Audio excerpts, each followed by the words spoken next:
अस्सलाम वालेकुम डियर, कैसे आप ठीक हो? उम्मीद है खैरियत से होंगे और बाकी मेंबर्स भी उम्मीद है खैरियत से होंगे। सिटी फार्मा की जो बेसिकली रिक्वेस्ट हमारे पास आई है, उसमें पहले तो अगेन फंडामेंटल पे हम ज़रा गौर कर लें। फार्मास्यूटिकल, ठीक है? क्योंकि डेली वीकली पहले टाइम फ्रेम देख लेंगे क्या हिसाब किताब है, व्हाट हैपेंड, और उसके बाद फिर हमें ये देखना होगा कि फंडामेंटली ग्रोथ अभी अच्छी है नहीं है, फाइनेंशियल्स रिलेट कर रहे हैं नहीं कर रहे हैं, ये सब चीज़ें देखना जो है वो इम्पोर्टेंट है। So that means that city pharma की अगर हम बात करें तो क्वार्टरली बेसिस पे जो हमारे पास रिजल्ट्स हैं, ग्रोथ है, वो इतनी खास प्रोमिनेंट नहीं है। लेकिन अभी रिसेंटली जो इसने अनाउंसमेंट करी, अगर हम एनुअल बेसिस पे देखें तो एनुअल बेसिस पे फार्मा की ग्रोथ अच्छी है। क्वार्टरली बेसिस पे अप एंड डाउन जो है वो सिनेरियो चलता रहता है। एनुअल बेसिस पे 26% की ग्रोथ है। ईपीएस अभी उस हिसाब से एनुअल बेसिस पे ग्रो नहीं कर रही, और फार्मास्यूटिकल के अंदर ग्रोथ ऐसी ही रहती है, बहुत ज़्यादा प्रोमिनेंट जो है वो हाई परफॉर्मिंग ग्रोथ नहीं होती। पे आउट की बात कर लें, पे आउट हिस्ट्री सिटी फार्मा की जो है वो बढ़ती हुई हमें नजर आ रही है। 2023 में लास्ट एक दफ़ा डिविडेंड दिया था ₹2.5 का। 2024 फाइनेंशियल ईयर की बात करें तो ₹3.25 का डिविडेंड देके उन्होंने अपना हिसाब किताब खत्म कर दिया। ऑब्वियसली फाइनेंशियल्स पे अगर हम नज़र डालें, 2024 क्लोज हो चुका है।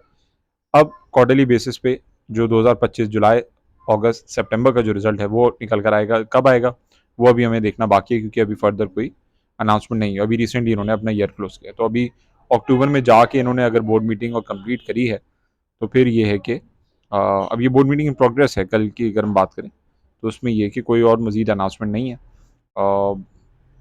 इसमें यह है कि अभी रिसेंटली बोर्ड मीटिंग जो अनाउंस करी है, वो एनुअल बेसिस की थी जो उन्होंने कंप्लीट करके क्लोज कर दिया। दैट बीइंग सेड, अब फर्स्ट क्वार्टर का रिजल्ट आएगा तो उसमें हम देखते हैं कि क्या पोजीशन रहती है। वीकली बेसिस पे तकरीबन 3%, मंथली बेसिस पे 6.5%, 3 महीने 6 महीने के हिसाब से बड़ा अच्छा रिटर्न देते हुए हमें नज़र आया। तो फंडामेंटल ये सारी चीज़ें, इससे ज़्यादा कोई और डेवलपमेंट नहीं है फिलहाल। ये कि अभी लास्ट जो इसने अभी रिसेंट अनाउंसमेंट हमारे पास ज़रूर की थी, उसमें यह था कि Pakistan first exporter to USA for जो फार्मास्यूटिकल प्रोडक्ट्स हैं, उसमें ये है कि पहला एक्सपोर्टर जो है वो हमें नज़र आ रहा है, जो यूएसए को एक सर्टन जो है वो प्रोडक्ट डिलीवर करेगा, एक्सपोर्ट करेगा। मल्टी वाइटामिन हो गए। और इसके अलावा अगर देखा जाए तो खैर ये प्रोसेस अच्छा है, क्योंकि ये है कि इनको लॉन्ग टर्म में एक अच्छी जो है revenue in US dollar terms मिलती रही। तो ये इसके लिए बहुत अच्छी जो है, और 109 के यूएसडी जो है वो फर्स्ट शिपमेंट की इनको ऑलरेडी रिसीव हो चुकी है। तो डेफिनेटली प्रॉफिट मार्जिन जो है वो 25 से 30% प्रॉफिट मार्जिन जो है वो कंपनी रखेगी, इस नए रेवेन्यू स्ट्रीम से ऐड करेगी, जिसकी वजह से ये है कि कंपनी की वैल्यूएशन काफ़ी ज़्यादा इंक्रीज़ करेगी। तो इस वजह से चूँकि ये डेवलपमेंट इतनी अच्छी है, पहला कंसाइनमेंट जा चुका है, मज़ीद कंसाइनमेंट जाएँगे, तो नो डाउट जब फाइनेंशियल्स ही ऐड होंगे तो इनकी ग्रोथ हमें काफ़ी अच्छी नज़र आएगी। अब हम डिस्कस कर लें इसके टेक्निकल को। टेक्निकल में हमने देखा है कि सिटी फार्मा की अगर हम बाकी फार्मास्यूटिकल सेक्टर्स के अगर हम वो देखें, हिसाब किताब देखें, तो हमें जर्नी ज़रा बेहतर नज़र आ रही है। आईपीओ लॉन्च होने के बाद इसने टॉप से बॉटम अपना बनाया था। मैं टॉप को मार्क कर देता हूँ, हाईएस्ट जो रेंज बनाई थी 53 की थी। बॉटम जो इसने बनाया था that was at around 1920 rupees, ठीक है? उसके बाद अब हम जर्नी देखें, जर्नी इसकी काफ़ी अच्छी है। मुझे इसकी जर्नी अच्छी नज़र आती है as compare to other pharmaceutical sectors. Sector pharmaceutical stocks in the same sector, इसकी जर्नी अच्छी है। दैट बीइंग सेड, हमारे पास ये स्टेबल थी, ठीक है? ये हमारे पास डिक्लाइन था, पार्टिसिपेशन थी, एक्यूमुलेशन थी, और अब इसकी जो हमारे पास ये प्राइमरी ट्रेंड है डिक्लाइनिंग का, ये स्टेबल हुआ, एक्यूमुलेशन हुई, उसके बाद अब ये सेकेंडरी हमारे पास पॉजिटिव ट्रेंड चलता हुआ नज़र आ रहा है। तो ओवरऑल ये 3 ट्रेंड हमारे पास हैं, जैसे कि आप यहाँ पे देख सकते हैं। Post IPO declining trend, stability, found support 1920 rupees, backup high किया इसने, अपने इसी रेजिस्टेंस को टेस्ट किया। रेजिस्टेंस को टेस्ट करने के बाद अब ये अपने तमाम रेजिस्टेंस को रीटेस्ट करते हुए हमें नजर आ रहा है। Let me remove all this.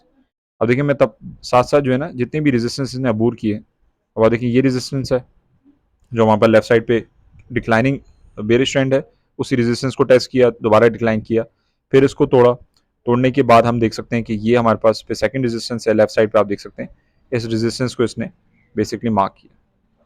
मैं आप लोग को ये दिखा भी, ये रेजिस्टेंस, फिर ये रेजिस्टेंस ने तोड़ी, उसके बाद ऊपर गया, फिर इसने ये रेजिस्टेंस जो है, let me mark this price as well, 34 rupees की रेजिस्टेंस को इसने तोड़ा, तोड़ने की कोशिश करी। So right now what's happening, ठीक है ना? अब इस चीज़ को समझना ज़रूरी है।